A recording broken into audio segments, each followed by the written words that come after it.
Scrabble. You looking at me, Dwight? We're losing adrenaline now. You'll never amount to anything, man. Everybody clear.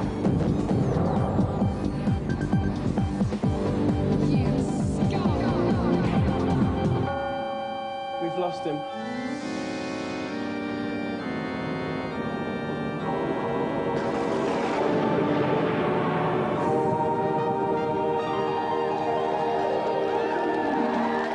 To Gamesmaster, the kind of show you would meet in the street, shake warmly by the hand, go off, have an intimate dinner with, then followed by a passionate 2-month affair, split up, but still remain the best of friends with. On today's show, we're featuring men and women whose job it is to dress up in lurid spandex costumes in an event we call Gladiators, Hard, Don't Make Me Laugh.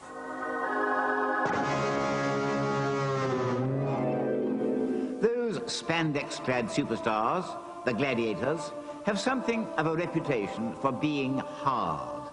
But I wonder if they're up to the challenge of a no-holds-barred scrap on one of the next-generation consoles. For today's event, I decided to put them to the test by pitting 2 of them against 2 civilian games players to see which team emerges victorious over 2 separate challenges. The first challenge will be between the girls of each team as they slug it out on the 3D Saturn game, Victory Boxing. Contestants have 1 round to prove which female fighter packs the bigger punch. As in real boxing, the winner will be determined either by points or, less ambiguously, knockout. Ding, ding! Now, there are many gladiators qualified to take part in this event. Unfortunately, only 2 of them are physically attractive enough. Please welcome Cobra and Panther.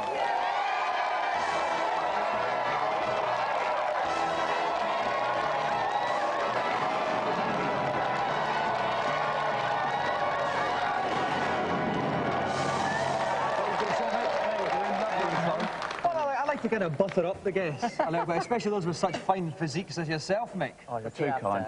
Must be after something. How much do you have to eat, then, to get a body like that? Well, I eat quite a lot. I used to eat 10 chickens a day, but it was too foul. I have about 3,000 calories a day of fairly healthy food. And you have to work out, obviously, quite a lot. What are you, give me some measurements, then. My chest is about 48. About the same as mine, then? Near on, yeah, give or take a few feet. And my arms are about 18 inches, and I've got 26-inch thighs, and I better stop there, actually. Yes, I think we should.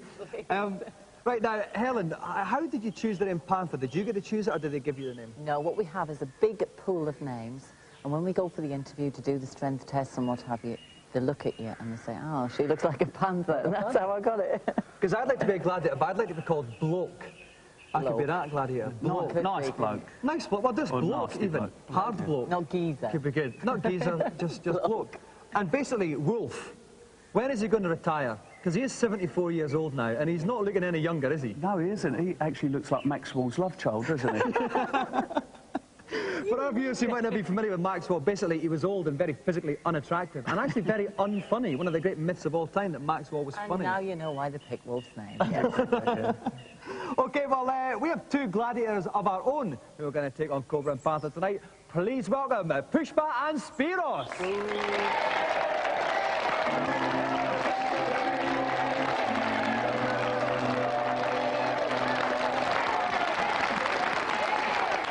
OK, now, Pushpa, I'll start with you. I know that we often get boys on the show, and we ask them if they have a girlfriend. I know you don't have a boyfriend just now, and I know that Cobra is your favourite gladiator. So, do you think there's any possibility of you 2 maybe Never know. getting together? Now you've seen him in the flesh, does he measure up? No, not really. Right, that's it. Oh, that's a bit of pre-match tension starting right. there already. Spiros, if you were on Gladiators then, what event do you think you would handle the best? Atmospheres. Do you think, I almost think that would be the toughest one. Yeah. You don't think you get a bit dizzy and everything? And I don't like the big steam that comes up at the end. Yeah. Oh, that's a nice bit. You put hairs on your chest as well. I can imagine. I've never had that trouble, no. You're quite a very smooth-chested man, aren't you? Yep, need it for aerodynamics, so it can go through the rings. OK, right then, while Mick and I compare chest here, we'll take a look at today's news. Nintendo's Ultra 64 is finally being unveiled tomorrow in Japan along with 10 games. And if the rumours are true, the machine's more fun than my mum. Details of the launch are more secret than my pants, but we know that Rare, makers of Donkey Kong Country and Killer Instinct, have 5 games up the spout, including one based on the imminent Bond movie GoldenEye. Other games will include a version of that Magic Edge flight simulator seen on Gamesmaster a couple of weeks ago, and because it's Jimmy Nintendo, there'll be a brand new Mario game just for a laugh. The graphical power is said to make the PlayStation and Saturn look tame. Keep watching Gamesmaster to find out, because we're the tops. Just going on test in London is Namco's latest arcade game, Time Crisis. It's the first arcade game to have a forklift truck that falls over. It also bears more than a whiff of Virtua Cop, but as well as a gun, players have a foot pedal, which allows them to quite literally duck, essential for taking evasive action when pants get soiled. Time Crisis will kick in arcade doors from January, with a PlayStation version to follow. Over in America, top movie Nice Guy bloke Steven Spielberg has launched a new computer network that allows terminally ill kids in a number of US hospitals to meet and play games together. The Starbright network lets players who would be thousands of miles apart interact in one virtual playground. They can talk to each other, have a laugh and take part in games like running races, demonstrated here by fat Gulf War bloke General Schwarzkopf. Come on, Danny, go, go! It's the kind of thing that brings a warm glow to even a sarcastic, downbeat, cynical heart like mine. Right, we're about ready to start today's event. Gladiators, hard, don't make me laugh. We've got 2 teams. We've got the Gladiator team of Cobra and Panther against our Punters team of Pushpa and Spiros. The first round is going to be the 2 ladies playing Victory Boxing on the Saturn. Pushpa against Panther. Help me co-commentate, backed by popular demand, Housewife's Choice, Kirk Ewing. Kirk, welcome. Hi Dominic, you're looking fantastic today. Thank you very much, Kirk. Would you like to give our ladies some tips then on this fine game? Well, I think the best thing the girls can do is use their speed to move around the opponent, picking them off with jabs, trying to leave them open for a big hook. That's classic Bruno technique there. Certainly is, Kirk. OK, we're going to have 1 3-minute round there. Hopefully one of them will be on the deck by the end of it. Best of luck, Pushpa. Best of luck, Panther. Let's come out fighting. So, Pushpa's boxer is black hair and pink shorts. Panther's the ginger nut in the blue shorts with the energy bars at the bottom of the screen. Pay attention to the orange one with D beside it. That's the damage done. Panther's has hit 0. She's down on the floor for the first knockdown. You can see the count coming up there. Kirk. Pushpa did very well there, working nicely behind the jab. It's exactly what we were telling him to do. Panther leaving enough time on the floor there to get her damage bar back up, coming in with some big ones, hopefully. She certainly is. That was a left hook attempt there by Panther. Panther trying the hooks but missing. A nice little uppercut there from Panther, working the head there nicely. Pushpa tries to come back though. She's ducking and weaving. She's avoiding these punches, but Panther's coming back in there. Kirk, the tactics. The tactics are cause as much brain damage to your opponent as possible. And they're certainly doing that, these 2 fine females here. OK, at the moment, the energy bars. Panther's is getting low again. She's going to have to be careful there. We've got about 2 minutes, 7 seconds left on the bout. Panther, there's a second knockdown there. Bad news for Panther. I mean, what she really could try to do is maybe a bit of work on the kidneys, try and get some body blows in there and affect some of the lower body as well, because she's concentrating on the head a little bit. Get some top lady-on-lady lower body action. That's what we like. I think that's what we're after. OK, Panther's up there. One more knockdown, of course, and Panther will be out, but by a technical knockout. So Pushpa's probably going to move in for the kill, but she's backing off a wee bit here, Kirk. Yeah, seeking the sanctuary of the ropes there. Maybe just a little bit worried about the power behind Panther's punch. That's right, she can always come back with a more. Oh, she's not going to come back at all. Well, Panther gets a 3rd knockdown. It's a technical knockout, which means round 1 of the event was the Pushpa and the Punters. Well, Helen, knocked down 3 times within a minute, within a minute and a half. Not a particularly fine gladiatorial performance. Not really, but I think she was cheating. I think she was very, very lucky, and I'd love to see her play Powerball, and I'll take her on with real boxing gloves next time. I think a part of it is trying to cause a little bit of extra aggro there. I didn't mean to ask you actually there, Mick. You see that outfit there? Yes. Do you get jogger's nipple at all from that? Now and again I do, yes. It does chafe a little some bit. cream on there and it's okay. And it comes up a Solves treat. it for them. That's fine. Pushpa, you've been accused of cheating there. Not cheating at all. I was just too good for her. You reckon? Yeah. What were your best tactics then? Why did you win? How did you win that then?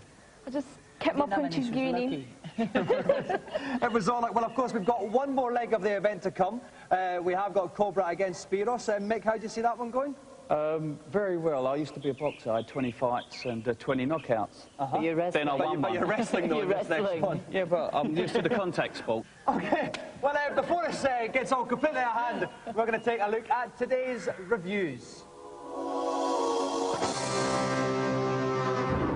First up, Dave and Rick jump inside a little spaceship and fly around making boots shooting noises with Viewpoint on the PlayStation, a conversion of the Neo Geo classic. Well, now it's arrived on the PlayStation and it's been tweaked. It's been tweaked up.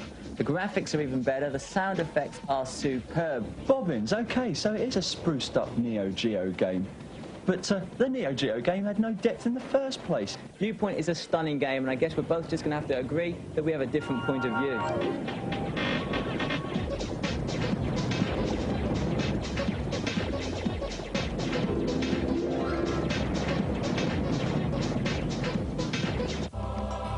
Now, most next-generation beat-em-ups have 3D rotating polygon texture map bitmaps with Gurad shading. Golden Axe the Duel, doesn't.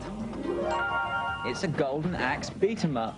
And what you do is, you play as the characters from the original Golden Axe. People like Gilius the Dwarf and Axe Battler, but in a duel. They fight each other. You kick the little dwarfs and elves that run along to pick up potions to give you your special moves, and to pick up chickens to give you more energy back. I'm sorry, but as beat-em-ups go, this is far too rooted in the Street Fighter 2s of yesterday. Should have been more like Tekken, or possibly even Virtua Fighter 2. It doesn't have the appeal that they have. The 3D aspect is still 2D, but the beat-em-up elements are just extraordinarily average. Yes, I'm afraid I enjoyed this game, but I do have to agree with Rick. Compared to some of the more state-of-the-art beat-em-ups, this one is slightly dated, but it is very stunning, it is very professional, and it also should appeal to older players like myself, who, from the hardcore days of the Mega Drive, might play with a slight tear in their eyes.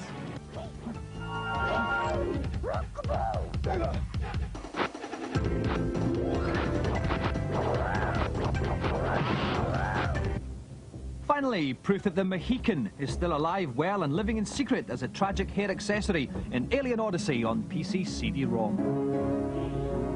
Alien Odyssey is a weird old bag of nuts. Well, it's crossed kind of with Alone in the Dark and Rebel Assault. The shoot-'em-up sections are very, very basic, but all you're doing is controlling a crosshair and trying to shoot the enemies as they lie in front of you. The actual Alone in the Dark bit, though, doesn't stand up to the Alone in the Dark games or even Ecstatica or Bioforge. It looks great, yes, but the camera angles really do ruin it for me. The puzzles are just too difficult to perform.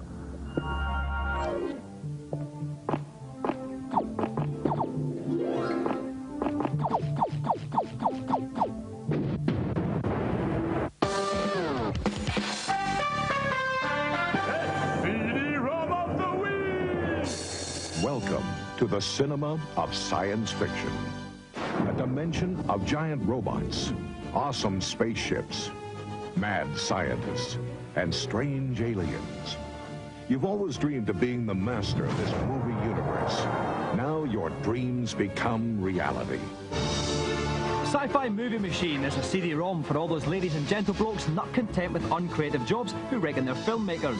The package features classic B-movie clips which you can edit together into your very own self-indulgent special effects spectacular. It features dodgy-looking robots, dodgy-looking explosions, and the aliens, who are less frightening than my grand collecting for a fluffy puppy's holiday. As usual, the viewing screen is pretty small, but you do get a sense of achievement if you're funny that way. I'll be damned. I did it. Sci-Fi Movie Machine is released next year, unless someone's telling me lies. Okay, we're halfway through the second leg, as you can see, of our Gladiator event today. While we see what the outcome of this one is, we're going to take a short break. Coming up in part 2, it's going to be Cobra against Spiros on WWF WrestleMania. Back in a minute.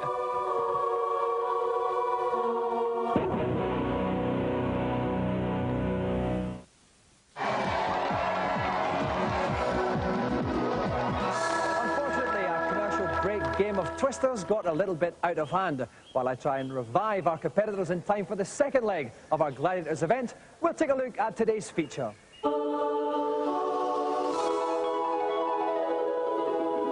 Once more, I've been forced to come out to LA to try and be funny in the face of America. Wing Commander 3 sold 500,000 units worldwide. They're making the sequel, Wing Commander 4, just now, and it costs $8 million. We're going to have a look. Eschewing work in restaurants, the stars of Wing Commander 3 have all returned, with Mark Howell, Tom Wilson and mad bloke Malcolm McDowell all donning fantastically ludicrous costumes for the sequel. On the day I very nearly fell out of a car, Mark and Tom were quite literally shooting a scene set in an outer space bar. This is one of the actual sets of Wing Commander 4. Now, they're rehearsing just now. We've been told we're not allowed on the set, but do I look like I'm wearing a T-shirt that says, I care? Come on. Okay, this is quite cool, this. This is actually Mark Hamill's personal cacti collection. Every film or any game he works on, he demands that this be built into one of the sets. You might remember in Star Wars, he had a couple of ones in the back of the X-Wing, and in fact, if you lifted up R2-D2's helmet, there was a very small cactus in there, and that's the deal. No cactus, no show for Mark. Behind me, these are all the extras that are supposed to be hanging out at the bar, and the funny thing is that they've kind of dressed them up to look a little bit weird. But if you go to London any day of the week, this is what normal people look like. So, but the problem is like, it's Americans, do you know what I mean? This digital readout, you can see these numbers. This is actually the amount of money I'm earning as we're making this feature. I like to have this brought with me whenever we film any Gamesmaster stuff, just so I can tell at any given time how rich I'm getting. Time for me to get cosy with Back to the Future veteran Tom Wilson. I'm here with Tom Wilson, who's reprising his role as Maniac in Wing Commander 4. Tom, what does Maniac get up to in this one? Maniac gets up to a lot of no good, as well he should. Quite right. In this one, actually, it was nice because Maniac was such a popular. You're scaring me. Maniac was Maniac was such a popular character in Wing Commander 3. They brought Maniac back and enhanced the role quite a bit for me nicely, and they're paying me more, which is good. So you know, it's a winner all the way through. Any top fighting or top kissing action for you in the film? I never kiss anybody. I've been slapped in the head in so many roles, and I get slapped in the head several times in Wing Commander 4. You're probably best known for Back to the Future, 1, 2, and 3. What was it like working with wee Michael? He's a very regular guy, a guy from Canada, and yeah, super. We had a ball. Do you think it's a problem? We fist fought a lot, but that's just to remain hard as nails. We fought, you know, each other. And if there was a Wing Commander 5, would you come back and do it? No, I don't care for any people here. Of course, no, I love doing Wing Commander. It's a lot of fun. Everyone's very, you know, very pleasant. And, you know, we've worked really hard on this one. I think it's a good one. So, hey, I'm into Wing Commander 18. Unfortunately, Mark, Luke Skywalker Hamill, was so intimidated by my unique interview style, he hid in the nearest prop. Mark, come on, mate. Come on. It'll be all right, honest, I promise, right? I won't ask you any weird questions, all right? Come on. It'll be a laugh. He's going to come. He's going to come. Eventually, I'd caught Mark with a makeup lady and said I'd tell his wife if he didn't talk to me about his character, Christopher. Mark, tell us a bit about what Christopher does in Wing Commander 4. Well, he thinks the war is over, you know. Just the way Mark thought the storyline was over, and I thought, you guys, I mean, if we're going to do this again, we can't have another big space combat game, can we? As successful as the last one was, I think the public would really be upset if we just rehashed the same old thing. And to me, this is even more intriguing because it's about the society readjusting after the war is over. Did you play Wing Commander 3 yourself? Yes, but not very well, Dominic. No. I mean, we have hundreds of people that make me look like a superb pilot, but I get comments from my kids like, Dad, don't ever play this in front of my friends, okay? Is it a 100% barrel of laughs working in a CD-ROM game? It's really interesting doing this. It's frustrating in a way. The script goes like this, and then it can go either this way or that way. Yeah. Just keep your mindset on the end result, which should be a really fun thing to play. And at $8 million, I should jolly well hope so. Wing Commander 4 is due in the shops next month, when you'll be able to find out for yourselves whether Cheeky Tom, Mark, and the winning Wing Commander bandwagon are still going strong.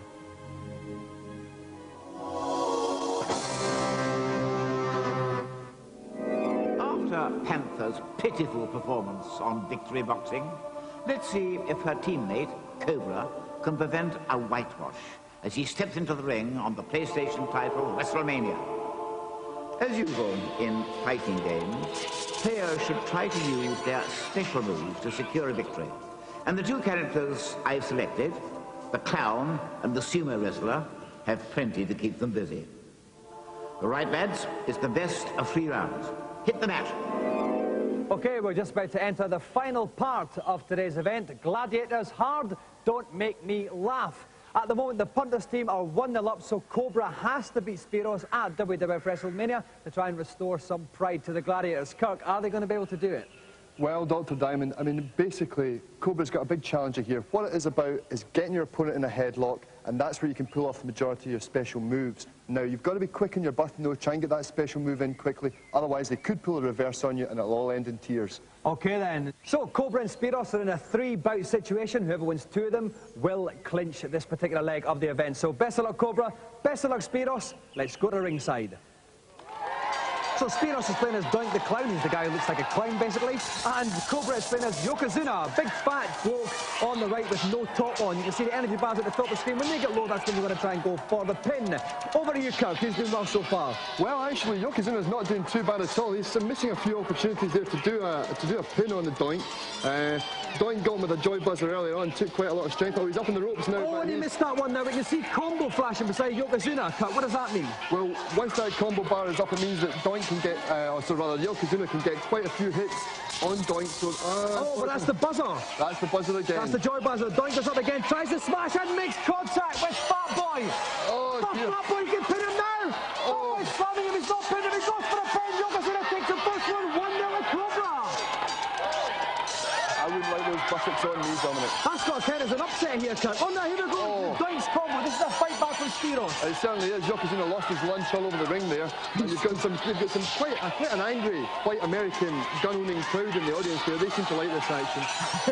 You want to be careful of that. It's a high-risk attack. That's a power driver there. Yep. Now, Doink can pin him. He goes for the extravagant one. Missed Smacks it. him in the head. Is this going to be a pin from the ropes? Is it another smash? That was an ankle. He takes the second round, so it's 1 round all, which is the final deciding bout. That was a nasty ankle crusher there, actually. The big fella will be walking with a limp after this. Certainly was another power driver there from Doink. Is he going for another one? It's 2 power drivers from Doink. You can see Yokozuna's energy bar is very low. He is powered up for a big slap combo. He's not going to get into it. Another buzzer from Doink there, Kirk. Yeah, indeed. If I was Yokozuna, I'd be looking to put the Glasgow kiss on the clown, try and take him out as quickly as possible. He's got to take him out. Oh, that was a multi-headbutt combo followed by a smash. You can see Doink's energy bar going down. This fight isn't over yet. Although Yokozuna just gets a buzzer treatment on him there. Now he's back in with a head cut, like you said. Glasgow kissing all over the shop, but this is... Oh, it's the 4-slap tango special. Doink is going for a pin, but he misses. And he gets it at the end there. He's got the pin, finally, Kirk. He wins it. Doink wins it. The punters win 2-0. Okay, well, Mick, you had a fantastic start there. You did get the first fall, then it all started to go a bit wrong. What happened? I got beat badly, that's what happened. You did there. You couldn't quite fire up those special moves like Spiros. I think the pressure of my partner not winning got to me, and that was it. I just fell to pieces after the first round. Got overconfident and got whooped. You certainly did. Spiros, what can I say? Tell us some of the tactics you were using there. Then. I was getting him in headlocks and then just pile driving him and then using the joy buzzer. And then just jumping on him. And so you're basically saying it was easy, wasn't it? Yeah. You were saying Cobra is soft. Yeah. Yeah. Okay, well, it's nice we've got something agreed. You probably cost Cobra and Panther their jobs now. That's right. What do you look like in Lycra? I don't think our viewers need to necessarily know the outcome of that one because we'll move on to presentation time and the winners of the special Gladiators Hard Don't Make Me Laugh Golden Joystick is the team of Pushpa and Spiros. And let's have another round of applause for our 2 special guests today, Cobra and Panther. Okay, that's all for today's show, but before we go, remember, life is a lot like mixed tight-fitting spandex. Snug, but difficult to get out of. Bye-bye.